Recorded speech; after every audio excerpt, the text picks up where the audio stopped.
É o Livro dos Espíritos um compêndio pedagógico? Um compêndio sobre educação? Para termos essa resposta, vamos destacar algumas questões dessa obra básica do Espiritismo para ver se de fato existe alguma ligação com a educação. E trouxemos 3 perguntas que vamos aqui trabalhar, iniciando pela questão número 208. E eu estou aqui com o Livro dos Espíritos em mãos, na tradução do José Herculano Pires, e vamos iniciar com a pergunta de número 208, que está na segunda parte, no capítulo 4, sobre a pluralidade das existências, no subitem semelhanças físicas e morais. Nessa questão 208, Allan Kardec dirige a seguinte pergunta aos espíritos: o espírito dos pais não exerce influência sobre o do filho após o nascimento? E os espíritos responderam: exerce, e muito, pois, como já dissemos, os espíritos devem concorrer para o progresso recíproco. Pois bem, o espírito dos pais tem a missão de desenvolver o dos filhos pela educação. Isso é para ele uma tarefa.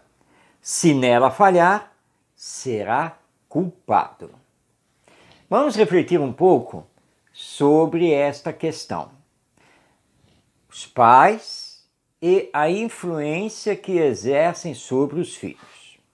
Os espíritos superiores, ao responderem a Kardec, dizem taxativamente que sim, que é grande a influência dos pais sobre o espírito dos filhos e que é uma missão outorgada por Deus aos pais educar os filhos.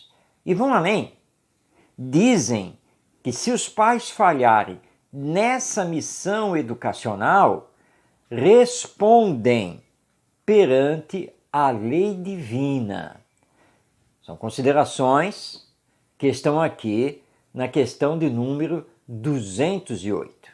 E é por isso então que sempre dizemos que os pais são educadores e da máxima importância. Os espíritos reencarnam no seio familiar para poderem, no período da infância, receberem as boas influências daqueles que são responsáveis pela sua educação, ou seja, os pais. Na ausência destes, os avós ou outros responsáveis. E estamos aqui falando de educação. Mas vamos a outra questão que nós separamos, que é a 685A, que está na terceira parte do Livro dos Espíritos, no seu capítulo 3, que trata da lei do trabalho. Allan Kardec pergunta: o que fará o velho que precisa trabalhar para viver e não pode? Responde os espíritos: o forte deve trabalhar para o fraco. Na falta da família, a sociedade deve ampará-lo. É a lei da caridade. Allan Kardec faz uma nota a esta resposta dos espíritos. É uma nota longa, não vou lê-la aqui por completo, mas vou fazer o seguinte destaque do texto de Allan Kardec. Ele fala aqui que nem sempre o equilíbrio econômico é possível. Então, para que a sociedade possa cuidar daqueles que não possam mais trabalhar, só existe um caminho, que é a educação.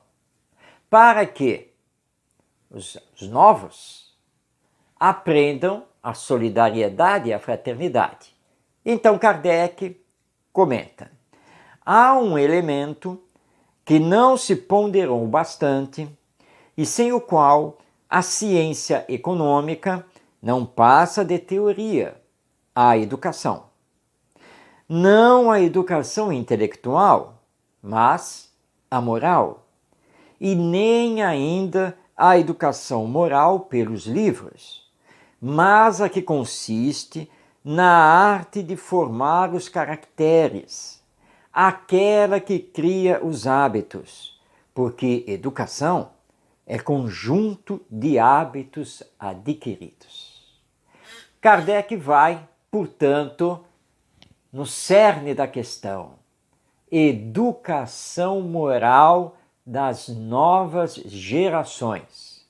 Esse é o caminho para a transformação dos indivíduos e da sociedade humana.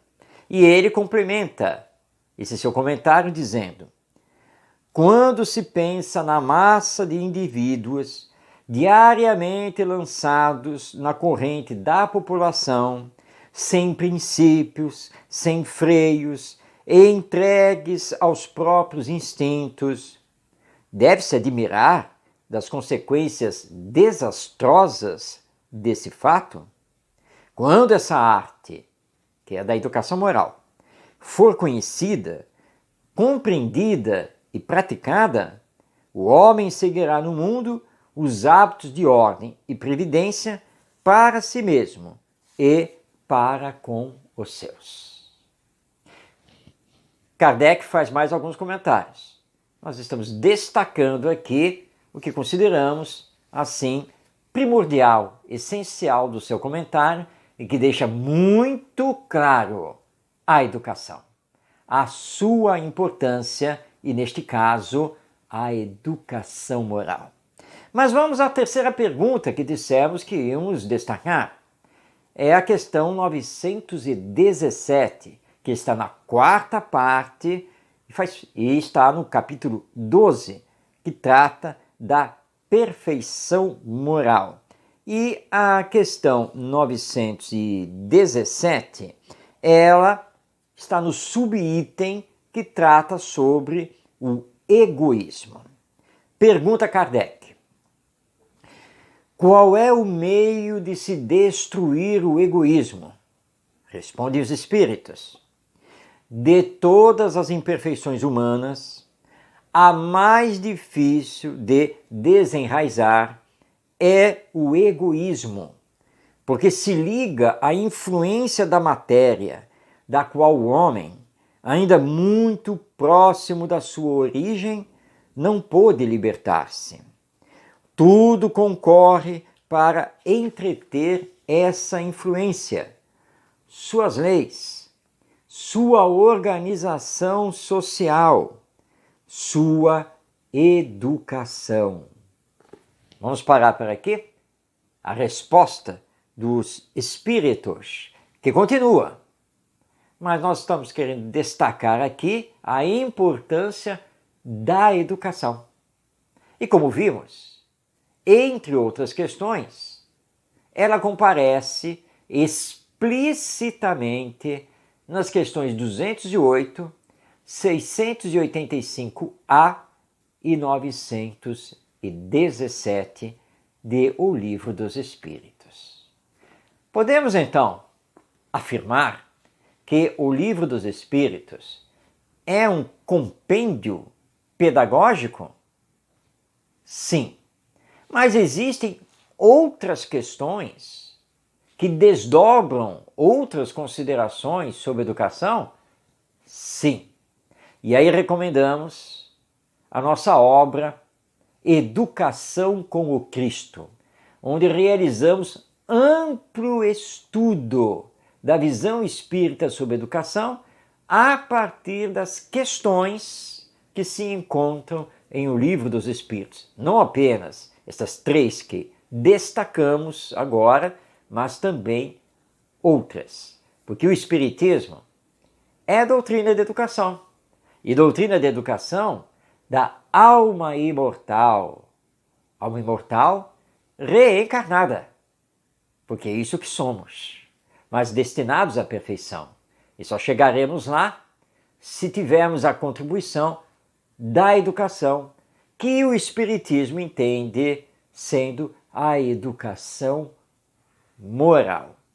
Então, sim, essencialmente, o Espiritismo é a doutrina de educação e o Livro dos Espíritos é um verdadeiro compêndio pedagógico da educação do espírito.